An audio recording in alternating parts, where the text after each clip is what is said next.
Babe, we're going to talk about the 4 stages of a breakup. Not fun. Sometimes the worst thing a human can go through is a breakup. They're painful. They suck. They hurt. They're exhausting. Need I say more? You're like, honey, you are hitting it right on the nail. Right on the head, right on the nail. So, what are the stages that we go through in a breakup? First off, my name is Arica Angelo, and I've been giving dating and relationship advice for 14 years now. So, what's the first thing that you're gonna go through? It's, I'm never gonna find love anywhere else. Like, as irrational as that may sound as you hear me saying this, for some reason, that's where we go to immediately, which is why chances are we stay in relationships much longer than we need to, because we've invested so much into this person. We've invested into dreams with them. We've gone on adventures with them. We've had countless life experiences, whether good, whether painful. So there's a lot invested there. And so typically we don't want to give up because we just think we're never going to find this anywhere else. No one else is going to understand and know us and be there for us like this person. And so that's the first stage, is I'm just never gonna find this anywhere else. I'm never gonna find love anywhere else. Here's the thing. If you talk to other people who have been through breakups and ask them, did they go through that? If they remember, chances are they're gonna say, yeah. And then as you see them in their new, healthy, beautiful relationship, you know what they're gonna say? I'm glad I didn't give up. I'm glad I eventually allowed myself to go through the breakup process, and I allowed myself to open up my heart to find love again. So sometimes we need that little glimmer of hope to be reminded that this is not the end, that our best days are still ahead of us. And hey, listen, if you are new here, make sure you get my connection meditation. Babe, it is free and it will change your life. Listen to it for the next 30 days, especially if you're going through a breakup right now. Baby, you need to watch this. Listen to my voice for the next 30 days, every morning when you wake up and right before you go back to bed. It's gonna bring some warmth and some hope to your heart to remind you that even in the middle of a breakup, that baby doll, that you are still lovable. So what's the second thing that we go through? Here is the real talk. Next thing we do is we get really angry. That's right, we're pissed. We're pissed at what an a-hole that person was, and how they did things wrong, and how they weren't so great in bed, and all these things that we say because why? We're pissed. We are pissed at this person. And guess what?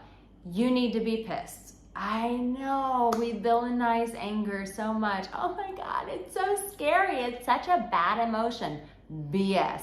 Anger is super healthy. It's just an emotion. Allow yourself to be there. I'm not saying pick up the phone and call your ex and be like, you're such a dirty mother, bleep, bleep, bleep. I'm not saying to do that. But if you gotta punch some pillows, if you gotta do some screaming, if you gotta go walk out in nature and go, ah, let it be, let it go, let it out.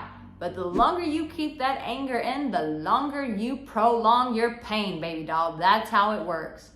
And then after the anger comes the grief. That's why you wanna let the anger out, because anger is a secondary emotion. Underneath that is sadness, is grief.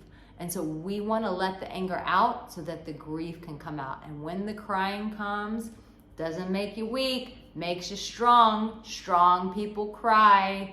Weak people go, I don't want to feel that. I don't want to feel that. It's not going to kill you. Feel it. Let it out. Anger, then comes the grief. That is the second phase. Then the third phase is, I'm gonna prove them wrong. After you've gotten out that anger and the crying, then it's, I'm gonna prove them wrong. Then we go out into the world of dating, and we wanna date, and we wanna have people make us feel good and stroke our ego. Baby, that is part of the process. Do you?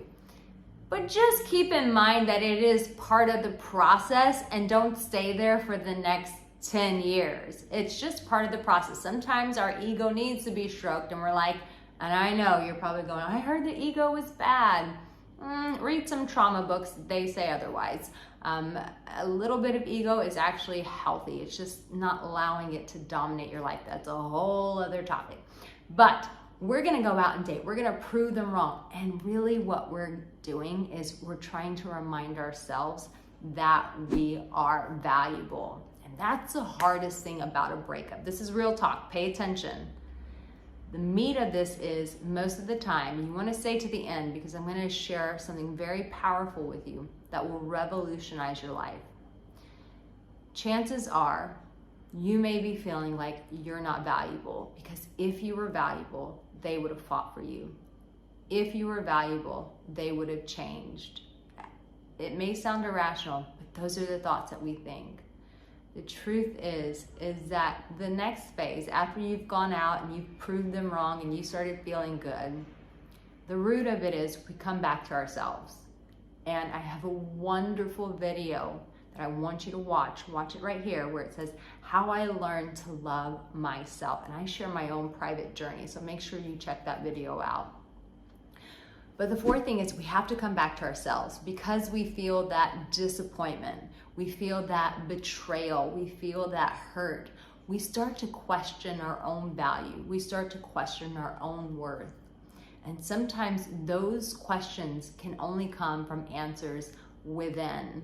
And so sometimes it's just coming back home, coming back to yourself. So many people say in a breakup, I lost myself. I don't even know what I like to eat anymore. I don't know where I like to go.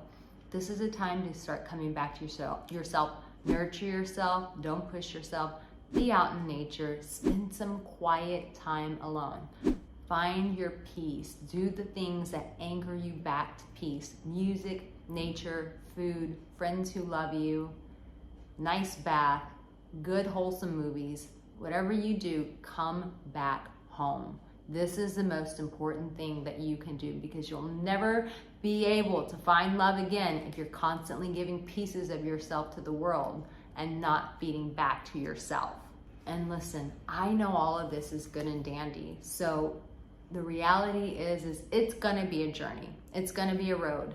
Be patient with yourself. Every day is a new day, okay? And if this video spoke to you, let me know in the comment section below. Now listen, I have a gift that I want you to watch right now. And it's this video that's coming up right up here. What do you do when you feel like giving up? Because chances are, as great as my advice is, you're still gonna feel like you want to give up. I want you to watch this video. I want you to be encouraged. I want you to have some hope. But most importantly, I want you to know that you, baby doll, you're valuable, you're lovable, and this breakup does not define you. I'll see you in my next video. Be sure to subscribe.